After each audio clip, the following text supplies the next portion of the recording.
Magandang oras mga kababayan, mga ka-Golden Boy. Nako, grabe. Sumobra na talaga itong sila BP Sara. Dahil sa ang pag-endorse niya kay Amy ay nilagyan ng kulay. Sabi itim daw ang Pilipinas sa panahon ni PBBM. Grabe na ano ito, disinformation, misinformation, propaganda, lahat ginamit na para siraan ng administrasyon. Kailan ba dumilim? Kailan ba umitim ang pag-upo ni PBBM? 'Di ba? Inag-umpisa ngang umaliwalas dahil nawala na yung tukhangan. Tanungin niyo yung mga namatayan, 30,000 kapamilya. Kung anong naramdaman nila nang mamatay yung kanilang mahal sa buhay dahil sa tukhang. 'Di ba nagdilim ang kanilang paningin? Yun ang panahon na nagdilim ang Pilipinas. At ngayon, nasabi lang siguro ni Sara na nagdilim ang Pilipinas ay dahil sa madilim ang kanilang pupuntahan eh. Ang destinasyon ni Sara, kulungan, madilim. Sa dungeon, doon sa ano, sa yung maliit na silda na madilim. Kaya madilim ang paningin ni Sara eh, madilim. Pati si Digong, madilim rin ang paningin. Laging nakapikit eh. Kaya yan ang nasabi nila na madilim daw ang panahon ni PBBM ngayon. Dahil nga, papunta sa kadiliman eh. Yung itinapon si Lucifer sa abyss, di ba, ng Diyos. Doon sa abyss na sinasabi. Madilim na lugar ang abyss eh. Doon itatapon ang mga demonyo ng Diyos. Si Lucifer doon din tinapon ng Diyos. Kaya kung itong si Digong at si Sara ay mga kampo nito ng demonyo, sigurado doon din ito papunta sa abyss, yung pinakamalalim na parte ng mundo na madilim at kakadinahan ng mga anghel, di ba? Doon itatapon sa yung tinatawag na abyss, madilim na black hole. Ayan, kaya madilim ang paningin ni BP Sara sa Pilipinas, kaya pinamagatan nila ang campaign ad ni Amy na madilim ang maitim daw ang Pilipinas kasing itim sa mukha ni Digong. Alright, ito ang balita, panoorin natin, courtesy ng Teleradio Serbisyo. Malacanang bubuelta sa campaign advertisement ni na Senator Amy Marcos at Vice President Sara Duterte. Nagbabalita at nagsiservisyo sa Malacanang si Christian Yusores. Christian, magandang hapon. Magandang hapon, Attorney at Liza. Binanata ng Malacanang ang campaign advertisement ni Senador Amy Marcos at Vice President Sara Duterte na pinansagang itim ang kasalukuyang kulay ng bansa dahil sa dami umano ng mga kinakaharap na problema sa gutom at krimen. Sa press briefing, sinabi ni Palace Press Officer Claire Castro na mas angkop na ilarawan bilang itim ang estado ng bansa noong administrasyon ni dating Pangulong Rodrigo Duterte. Ayan, tama. Mas madilim tayo. Sa panahon ni Digong, ni Duterte, ang klima ng Pilipinas ay madilim. Madilim at nakakatakot ang klima. Dahil baka merong papasok sa pintuan mo, tadyakan ito at hanapin ang mga lalaki sa bahay nyo at pagbabarilin. Diba? Anak mo, naglalakad lang, inutusan lang bumili ng suka, binaril dahil mukhang adik. Diba? Merong isang abnormal lang na bata eh, na mukhang adik kasi may kataasan pero ano siya, yung sinto-sinto. Akala ng mga pulis adik eh, binaril. Ayun, di 20,000 kaagad ang reward money. Diba? Ganun ba ang gusto natin na klima? Kailan ba nagiging maputi ang panahon ni Digong? Nandun lahat ang mga illegal na mga gawain eh. Druga, di ba? Pinakamalaking enterprise ng druga sa Pilipinas sa panahon ni Digong. Lahat ng mga drug lord sa triad kasama-kasama niya, di ba? Naglalakad sila, Michael Yang, Alan Lim, mayroon pang isa. Di ba, pugo? Saan ba dumami ang mga ganyan, mga pugad ng kasamaan ang pugo? At halos buong Pilipinas ay pugo na, di ba? Sa panahon ni Digong. Tapos sasabihin niya na ang panahon ni PBBM ang madilim, maitim. Kung sa bagay, ang mukha ni Digong ay itim eh. Parang nasunog sa impyerno, parusa ng Diyos. Napansin niyo ba yon? Ang kamay niya maputi, ang mukha niya maitim. Ganun kaitim ang kanilang utak. Pati yung si BP Sara, sabi ko nga ba, kadugo ni Cain eh. Sabi ni Digong, walang original sin. Ang original sin ni Cain ay nariyan sa dugo ni Digong at ni Sara at sa kanilang mga siblings. Yan ang katotohanan yan. Kaya kung mayroong mga dark angels, sila yung mga dark angels na nabubuhay sa lupa. Kaya nga, maligaya si Satanas sa kanila. at mayroong nagpalaganap ng lagim sa mundo. Di ba tayong mga mabubuting tao, dapat na rin tayong makipaglaban sa kadiliman. Di ba di ba? The good versus evil. Kasi kung hayaan natin yung mga ganyan na dumami, yung mga kasamaan na ganyan, disinformation, black propaganda, kailangan talaga i-counter yan.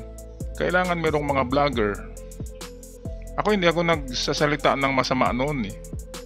Ngayon sasabihin ko na kasi sumubra na sila eh. Sabihin ba naman na itim ang Pilipinas? Paano nagiging itim? Itong taon nga na ito at taong 2024 at sa taon na ito ay pinakamaswerte na taon sa buhay ko. Tapos sasabihin nila itim. Nagugutom daw ang mga tao. Sino bang nagugutom? Yung mga tamad lang, walang trabaho, di ba? Sino bang nagugutom? O kayo diyan mga subscribers ko na mga giliw, nagugutom ba kayo? Hindi ba kayo nakakain? Kagaguhan ng mga kwento yan. Ang taong nagugutom ang hindi nagtatrabaho. Pero kapag nagtatrabaho tayo, hindi tayo magugutom. Ngayon, anong taon ba na tumaas ang tinatawag natin na economic growth? Kahit tingnan nyo sa Google, i-search nyo economic growth of the Philippines, sa panahon ni PBBM tumataas ito. Kaya ang Pilipinas ay hindi nasa kadiliman. Tayo ay papunta na nga sa liwanag dahil galing tayo sa kadiliman sa panahon ni Digong. Ang totoong kadiliman, lahat ng ginagawa doon kasinungalingan. Kasinungalingan lahat ang ginagawa ni Digong. Pati Diyos pinagmumura niya. Di ba? WPS bininta kay Xi Jinping. At naglagay pa siya ng mga karatula sa buong Pilipinas na ang Pilipinas ay probinsya ng China. Kaya nalathala kaagad ito kinabukasan sa South China Post ng China. Ito isang tabloid o pamantalaan, newspaper sa China. South Morning Star yata yun na newspaper. Kinabukasan na kaagad. Natutuwa ang mga Chinese kasi sabi nila atin na pala ang Pilipinas dahil kay Digong. Kaya si Digong masarap matamis tingnan ng mga inchik. Akala nila ay ito na talaga ang blessing sa kanila dahil makukuha nila ang Pilipinas hindi sa gera kundi dahil kay Digong. Grabe no, gentleman's agreement yun. Walang kasulatan, birba lang. Pero may nakinabang, si Digong ang nakinabang. Kung ano man ang ibinigay ni Xi Jinping sa kanya, sa kanila lang yon. Kaya dumadami ang mga bank account ni Digong na malalaman natin ngayong impeachment dahil ibubunyag ni Trillanes ang joint account ni Digong at ni VP Sara. Yan, makikita natin. Atin abangan yan. Balik tayo dito kay Attorney Claire Castro. Grabe, binubumba talaga si Attorney Claire Castro ngayon ng binubumba talaga ang kanyang President Communication Office ng mga ganitong black propaganda, disinformation, fake news, DDS trolls. Kaya mabuti na lamang ay medyo meron ding mga mga nakipaglaban sa mga madilim na mga na ito, na mga disinformation. Kaya sumama na ako sa army ng liwanag Kung mayroon na army ng kadiliman, yun yung mga DDS vloggers na mga fake news yung pinalaganap. Tayo ang ating balita ay galing mismo sa mga mainstream media. Katulad nitong ating tinatalakay ngayon galing sa Teleradyo Serbisyo. Mainstream media din yan. Kudos sa mga taga-Teleradyo Serbisyo. Good job mga ka-Teleradyo Serbisyo. Okay, so balik tayo kay Attorney Claire Castro. Malinaw niya ang mga record mula sa Philippine Statistics Authority na bumaba sa 15.5% ang poverty incidence sa bansa noong 2023 mula sa 18.1% noong 2021 o panahon ng panunungkulan ni Duterte. Lumobo rin niya sa mahigit 7 trilyong piso ang utang ng bansa sa ilalim ng nakaraang administrasyon. Gayon din na mas bumaba ang crime rate sa bansa ngayon kumpara sa termino ni Duterte. Hindi niya sang-ayon si Pangulong Ferdinand Marcos Jr. sa mga ganitong uri ng negatibong pangangampanya, lalo kung kargado ng fake news. Hinimok ni Castro ang publiko na maging mapanuri sa pagpili ng mga ibobotong kandidato sa halalan at huwag magpapaloko sa ihilang sinasabi sa kampanya at palaging alamin ang katotohanan. Ayan, so kayong mga ano dyan, mga undecided, yung nasa kalagitnaan, hindi loyalista, hindi DDS, ay dapat malaman nyo ang katotohanan na ang sinasabing maitim na yugto ng Pilipinas ay sa panahon ni Digong. So ito yung poster na ginawa as a campaign ad poster ni BP Sara na kanyang tulong kay Amy Marcos. Tingnan natin, no, yung kanilang background ay madilim talaga, brown out na brown out, at sabi nila ang Pilipinas daw ay nasa madilim, maitim na yugto ngayon. Palagay niya lang yun dahil ang yugto ng buhay nila ngayon ng mga Duterte ay nasa madilim na talaga. Papunta na sila sa sa hukay ng kanilang libingan. Yan ang katotohanan yan. Pagkatapos nitong impeachment, pagkatapos din makulong ni Digong, ang mga Duterte ay babalik sa pinanggalingan nila. At hindi na muling sisibol pa. Di ba? Kasi sa Davao, Nograles na eh. Panalo na si Nograles. Kung hindi nila gagawin ang ginawa kay Kirwin, di ba? Na parang ganun. Ganun ang last resort nila eh. Yung parang mga ganun na di ba? May narinig ako na ang tumira kay Kirwin ay supporter daw nitong mga tao sa dilim, di ba? Sino ba yung mga tao sa dilim? Alam nyo na yun kung sino yun. Kaya ito, tingnan natin, no? Bakit ko nilagyan ng titulo ang ating cover? Amy Marcos kinulam daw. O tingnan nyo naman tong mata, oh. Ayan, oh. Anong tawag dyan? Normal pa ba yan? Normal pa ba yan? Noon, bilib ako kay Amy. Akala ko mana ito kay Imelda. Grabe. Ano kayang nasabi ni Imelda ngayon, no? Ni Madam Imelda kay Amy? Mamasboy siya, si Bongbong Marcos. Yun talaga ang love ni Imelda. Kaya nga, sinuportahan ni Imelda si Bongbong Junior eh. Ngayon, bakit nga ba tinutuunan? Akala ko ba drama-drama lang itong pagkampi ni Amy kay Digong at kay BP Sara. Ngayon ay tinutuhanan niya eh. Talagang bad to the bones. Bad to the bones. Grabe, no?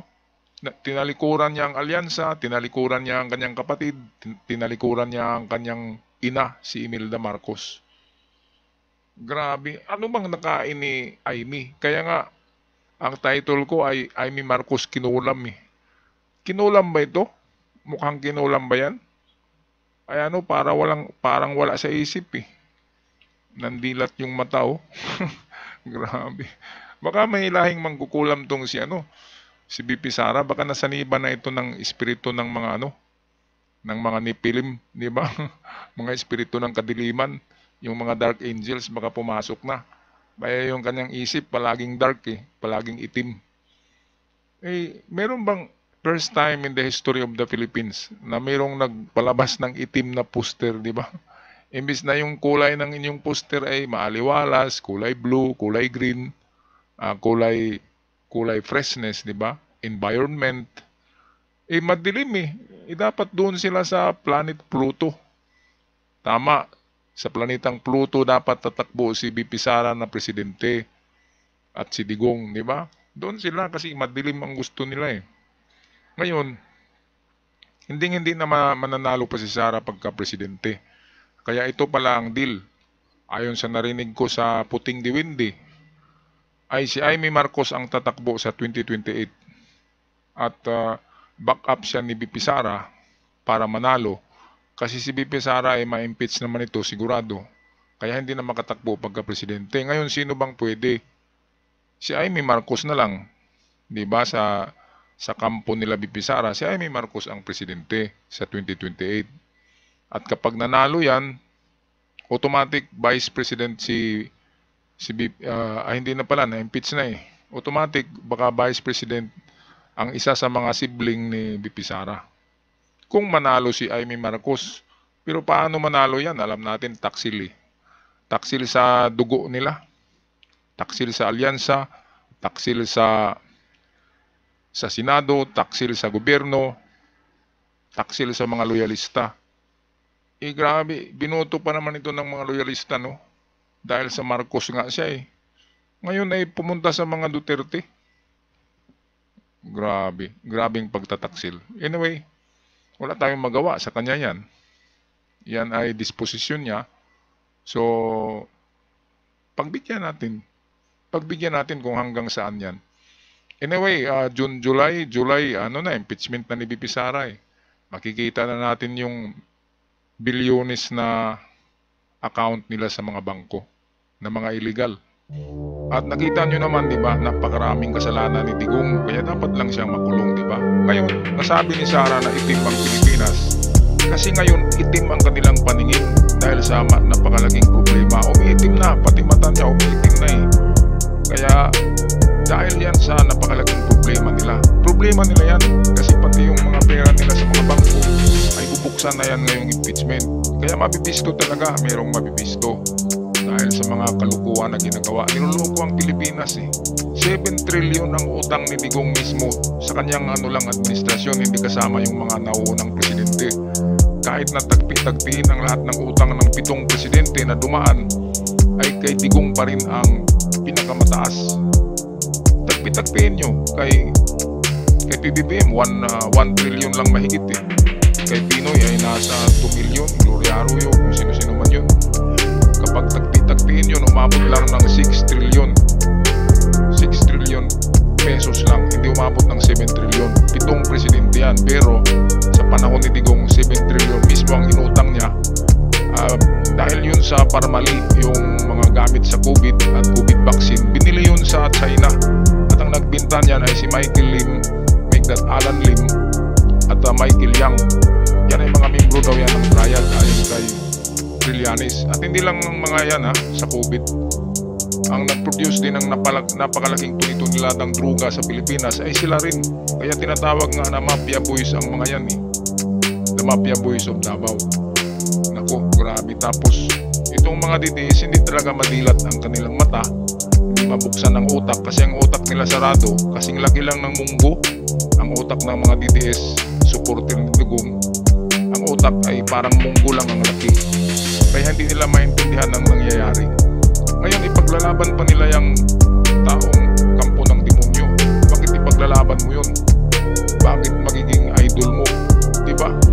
Ibabalik ba naman tayo sa itong klima ng lagip? Diba babalik tayo sa pagiging tinatawag na madilim na yugto ng Pilipinas kapag makabalik ang mga yan? Kaya sa eleksyon, wag talaga kayong bumuto ng mga tauhan ni Digong, mga alipuris, kanyang mga anak. Wag na. Kasi alam na natin ang pupuntahan ng Pilipinas.